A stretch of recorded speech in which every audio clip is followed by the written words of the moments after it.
Okay, we're going to go look at this next race and check it out.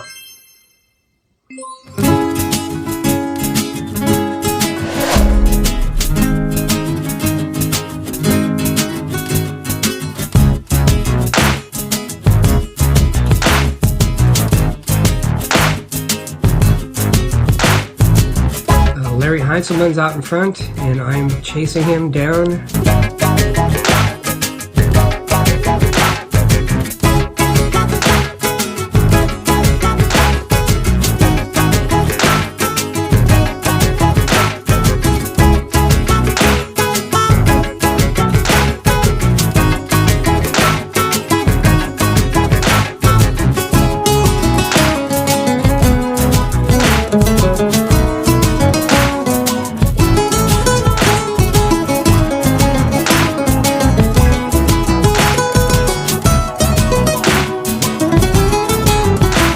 So tell us more about that TJ experience. Oh man, well, you know, it was really cool because we got a chance. We all were excited. We're going to race in Tijuana, and so they had this track. It was, you can tell, like it was a high school running track or a college running track, and so it's hard to tell on the video. But on the back straightaway side, there was a gully and then a hillside. And so what they didn't figure on was that, you know, we had a big crowd to watch the races, but about 80% of them stood around on the hillside and watched the races for free. So the promoter got a little nervous and didn't have much to show as far as the attendance, people actually buying tickets. And so we all ended up with, I think, $50 a piece is how it worked out. And I think the promoter was trying to get away with as much money as he could, and as I recall, I could be wrong about this, so I might get called out on it. But poor Sammy Tanner, this guy's car, it was Dude Criswell. His car got stuck in the mud, and so Sammy helped him get the car out of the mud so he could get away with all the money that we were supposed to get. So I think we all ended up with $50, and. But at least that's a story I remember, and I'm sticking with it. So if anybody wants to challenge that, they're more than welcome to. But it was fun. We had a great time. That track was like rock hard. Oh, don't insult my name. They didn't do anything to it. It was just the surface that it came with. So as the day went on, if you ran out of tires, and we used both sides of every tire we had. Oh, right over here.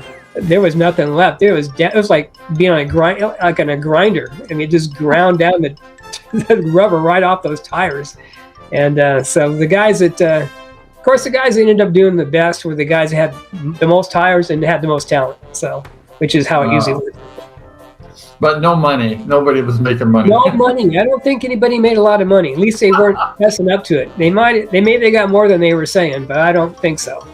But you got to give Dude a little credit because people were actually, just a little credit, and people were actually not paying. The Mexican people were not paying for the races. They were actually sitting across the area in the goalie. Right. So they had free Speedway, so Dude got burned, right? Pretty much how it worked. You know, you got to give Dude, you have to give Dude credit. Dude was a promoter. He was a fast-talking guy.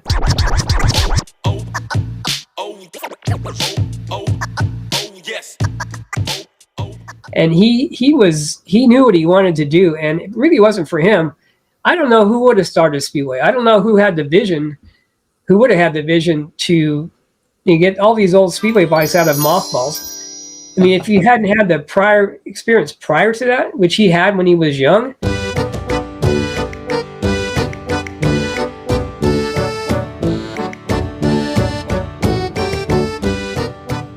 And evidently he had, you know, in the back of his mind, it was something he always wanted to do. And he pulled it off. And it really is because of him that Speedway, I think, exists today. I don't know if it would have at all if it hadn't been for him. I read somewhere that Harry Oxley and Jack Milne, they went to the Whiteman Stadium.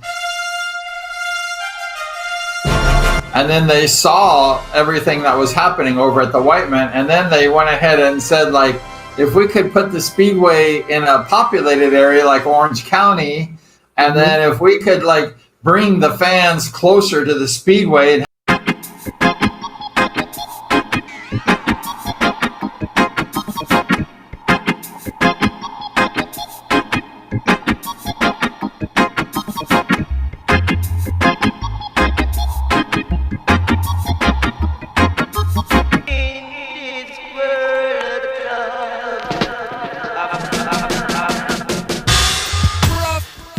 have them smell the castor oil and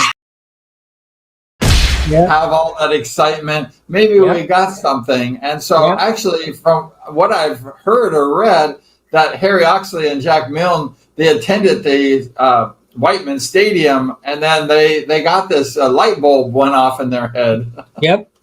I would say you're probably right about that, because they remember, well, Jack Milne, I mean, they remember Lincoln Stadium. And if you've ever seen any pictures of Lincoln Park, the crowd was right on the track. I mean, it was a big deal, and they had huge crowds. And Harry used to run in Milne Brothers. He was the GM, and he worked for Jack and Cordy, as I remember this. And so, yeah, I'm sure that's what happened. And then they came up with they found the Orange County Fairgrounds and as a potential. And I remember walking in and seeing that, and I thought Whiteman Stadium wasn't all that big. I mean, it was more like a D-shaped track, and it was about 220 yards around, maybe. Costa Mesa, man, it was like 180 yards around, and it was tiny, and it was a bull ring. I mean, it was that's where they used to have their rodeos. All right, cowboy, let's rock this rodeo.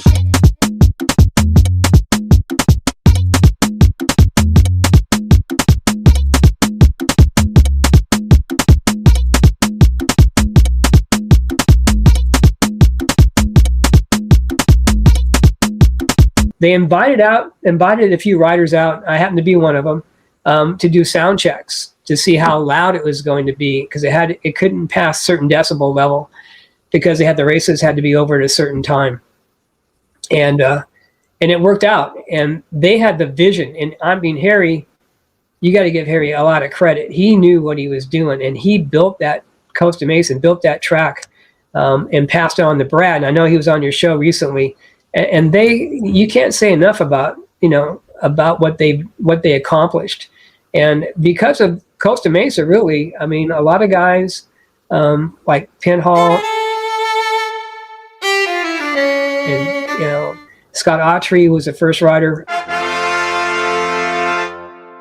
A lot of these guys were given basically an opportunity to further their career and go race on a worldwide schedule or style.